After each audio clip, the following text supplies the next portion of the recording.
হাতে ধরে মেয়েদের কখনো কাজ শেখাতে হয় না। এ কথাটা আমি আমার জীবন দিয়ে উপলব্ধি করেছি। নমস্কার, সবাই কেমন আছেন? আমরা ভালো আছি। এ কথাটার মানে হচ্ছে, একটা মেয়েকে বলতে হবে না যে তুমি এটা করো, বড় হলে তোমাকে এটা করতে হবে। এগুলা স্বভাবগতভাবেই একটা মেয়ের মধ্যে থাকে। ঘর কন্না করা, ঘরে রান্না করা, গোছানো, সব কিছুই মেয়েদের মনের মধ্যে থাকে, মেয়ে সত্তার ভিতরে থাকে।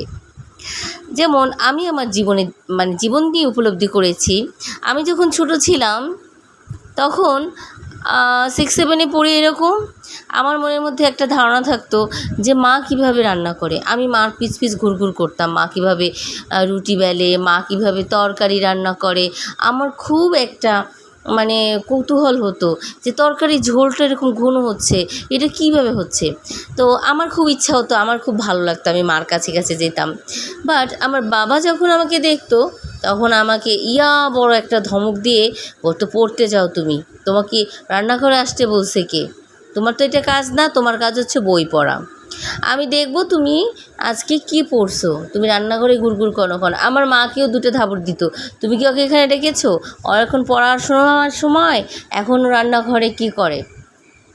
মা বলতো, না আমি তোকে ডাকিনি, ও নিজে থেকেই এসেছে।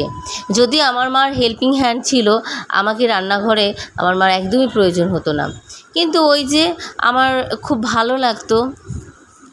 কিন্তু দেখা গেছে যে আমি আসলে টোটালি কিছুই করিনি। আমার বিয়ের পরে আমি সমস্ত কিছু শিখেছি। আমাকে যখন দেখতে আসে তখন আমার বাবার একটা কথাই ছিল, আমার মেয়ে কিন্তু কোনো কাজ পারে না। তাদের একটা কথা, ঠিক আছে, আমরা তো কাজের লোক নিচ্ছি না, আমরা ঘরে মেয়ে নিচ্ছি, তো ওর কাজ হচ্ছে ঘরে ঘুরঘুর করা, ওর কাজ করা না। তাদের বাসায় হেল্পিং হ্যান্ড আছে, এর জন্য তো ভালো। আমার বিয়ে হয়ে গেছে। বিয়ের পরে আমি একটু করে রান্না করতে শিখেছি, একটু করে যে কোনো ধরনের খাবার তৈরি করতে শিখেছি।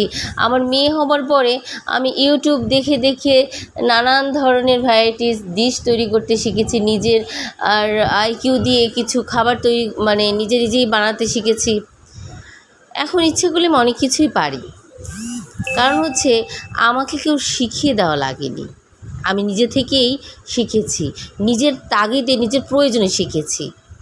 মেয়েদের কখনো কিছু শিখাতে হয় না, মেয়েরা এমনিই মনোবল শক্ত তাদের। মেয়েদের একটা জিনিস মাথায় ঢুকিয়ে দিতে হয় ছোটোবেলা থেকে, যে তোমাকে নিজের পায়ে দাঁড়াতে হবে। তুমি একদিন নিজের পায়ে দাঁড়িয়ে তুমি তোমার প্রয়োজন মেটাবে।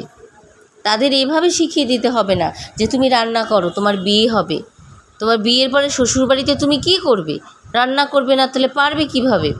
এই কথাটা মেয়েদের অন্ততপক্ষে কোনো মায়ের বা বাবার বা পরিবারের কারোই মাথায় ঢুকিয়ে দেওয়া উচিত না। আমি আমার নিজের অভিজ্ঞতা থেকে বলছি, মেয়েদের জীবনে বিয়ের পরে যে জীবনটা আসে, ওটা যে সুখের হয় তা কিন্তু একদমই না।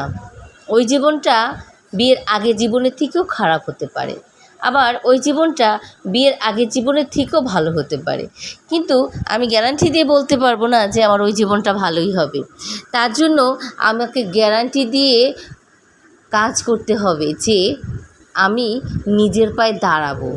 আমাকে মনোবল তৈরি করতে হবে যে আমি আত্মনির্ভরশীল হব, পরনির্ভরশীল না। তাই বাড়ির ছোট্ট মেয়েটাকে পুতুল খেলা, রান্না বান্না এগুলো ধরনের নাম তার মনের মধ্যে ঢুকিয়ে দেওয়া উচিত। তুমি একদিন ডাক্তার হতে পারো, তুমি ইঞ্জিনিয়ার হতে পারো, তুমি ব্যাংকার হতে পারো, তুমি টিচার হতে পারো, তুমি ভালো একজন ব্যবসায়ী হতে পারো, তুমি অনেক কিছু হতে পারো। যাই হোক, অনেক কিছু বলে ফেললাম। সবাই ভালো থাকবেন, সবাইকে নমস্কার।